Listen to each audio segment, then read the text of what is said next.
حضور نے فرمایا فاطمہ میں رات آپ کے گھر میں قیام کروں گا. سیدہ نے کہا یا رسول اللہ بسم اللہ، یہ تو کمال ہو گئی. حضور نے رات وہاں قیام کیا. امام حسن نے دودھ مانگا. اچھا حدیث کے راوی مولا علی شیر خدا ہیں، کہتے ہیں میں چپ کر کے سو رہا تھا، میں نے سائیڈ پہ چادر اوڑھی اور میں آرام کر رہا تھا. امام حسن نے دودھ مانگا. سیدہ فاطمہ اٹھنے لگی تو فرمایا نہیں فاطمہ آج میرے ساتھ سوئے ہیں، دودھ بھی میں ہی پلاؤں گا.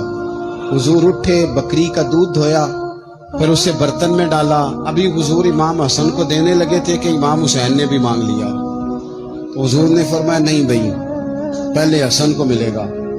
تو حضرت فاطمہ رضی اللہ تعالیٰ عنہ عرض کرنے لگی یا رسول اللہ لگتا ہے حسن سے زیادہ پیار ہے. فرمایا نہیں فاطمہ، پیارے دونوں ہی بڑے ہیں، پر مانگا پہلے حسن نے ہے نا، مانگا پہلے حسن نے. پھر حضور فرمانے لگے، حضرت علی فرماتے کہتے حضور فرمانے لگے فاطمہ تو بھی، میں بھی، حسن بھی، حسین بھی، اور یہ جو سو رہا ہے.